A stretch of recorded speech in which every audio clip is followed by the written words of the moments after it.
አርጀንቲና ብሔራዊ ቡድን እንዴት ነው ጥቁር ተጫዋች የሌለው?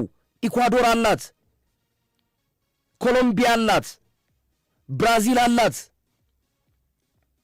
አውሮፓ ሀገራት ሻምፒዮኗን ስፔን እነ ላሚን ያማልና እነ ኒኮ ዊሊያምስን የያዘች ሀገር ነች። ኔዘርላንድ ቤት ግቡ እነ ኮዲ ጋክፖ፣ ፈረንሳይ ሙሉ በሙሉ በሚባል ደረጃ፣ እንግሊዝ ከቡካዮ ሳካ ጀምሮ እስከ ጄድ ስፔንስ፣ ጀርመን ሩዲገር፣ ነሜቻ፣ በጣም ብዙ መጥቀስ ይቻላል።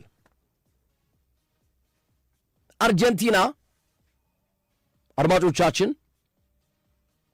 ጥቁር ተጫዋች እንዳይኖራት ያደረገው ዋነኛ ምክንያት ወይም ጥቁር ተጫዋች እንዳይኖራት መነሻ የሆነው የዲሞግራፊ ለውጥ መከሰቱ ነው። ወይም ዴሞግራፊ ከህዝብ ጋር በተገናኘ በጣም ሲስተማቲካሊ በሆነ ሁኔታ ከመቶ ዓመታት በፊት የተሰራ ክፍተት ነው ይህን ነገር ያመጣው። ይህን ነገር ያለ ምክንያት አይደለም እኔ የማነሳው። አርጀንቲና ሜዳ ላይ የሚያሳዩት እንቅስቃሴ፣ አርጀንቲናውያን የአርጀንቲና ደጋፊዎች በጥቁር ተጫዋቾች ላይ የሚሰነዝሩት ቃላቶች ያመጣው ዋነኛ ምክንያት ምንድን ነው የሚለውን ማየት ተገቢ ነው ብዬ አስባለሁ።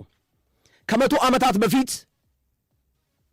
ጥቁሮች ይኖሩ ነበር አርጀንቲና ውስጥ። በጣም በርካታ ጥቁሮች ይገኙ ነበር። ነገር ግን ምንድነው የተፈጠረው ነገር? በአርጀንቲና ውስጥ ከ1864 እስከ 1870 የእርስ በርስ ጦርነት ተከሰተ። ያኔ ጥቁር አርጀንቲናውያንን ወደ ጦርነት በመማገድ በጦርነቱ በርካቶች ሕይወታቸው እንዲያልፍ ተደረገ። በዛን ወቅት የነበረው የሀገሪቱ መንግስት ሲስተማቲካሊ ማለት ነው ጥቁሮች ጦርነት ውስጥ እንዲገቡ በአርጀንቲና ሲቪል ወር በእርስ በርስ ጦርነት ማለት ነው በ1871 እንደ አውሮፓውያን አቆጣጠር ዋና ከተማዋ ቦኖስ አይረስን ጨምሮ በበርካታ የአርጀንቲና ግዛቶች ላይ ወረርሽኝ፣ የቢጫ ወባ ወረርሽኝ ሲከሰት በከፍተኛ ሁኔታ ሲስተማቲካሊ እንዲያልቁ የተደረገው ጥቁር የቆዳ ቀለም ያላቸው ናቸው። በከፍተኛ ሁኔታ ነው በዚህ ኤፒዴሚክ በዚህ ወረርሽኝ ህይወታቸው እንዲያልፍ የተደረገው ማለት ነው። አደጋ ውስጥ እንዲፈጠር የተደረገው።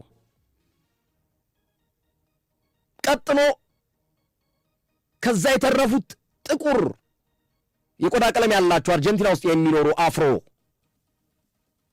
ወይም የጥቁር የቆዳ ቀለም ያላቸው እንዲከሰት ወይም ቁጥራቸው እንዲመናመን ያደረገው ከጥቁሮቹ ጋር ነጮቹ እንዲጋቡ በማድረግና የነጮቹ ዶሚኔት እያደረገ ትውልድ እንዲቀጥል የማድረግ ሶስተኛ ኮንስፓይሬሲ የተሰራበት ሂደት ነው። ይሄ ከመቶ ዓመት በፊት የተሰራ የዲሞግራፊክ ለውጥ እንዲፈጠር ያደረገው ሂደት ነው አርጀንቲና ውስጥ ማለት ነው። እንድታውቁት ያክል ነው። ወቁት፣ ማወቅ አይከፋም።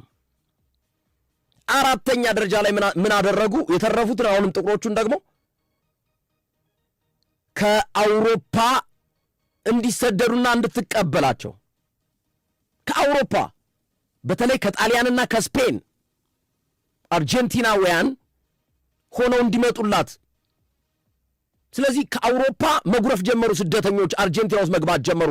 ብዙ ጥቅማ ጥቅሞችን አመቻቹላቸው። ጣሊያንና ስፔን በጣም ብዙ ናቸው። ሊዮኔል ሜሲ እኮ የዘር ሐረጉን ብትመዙት መቶ ስፔን ላይ ይደርሳል።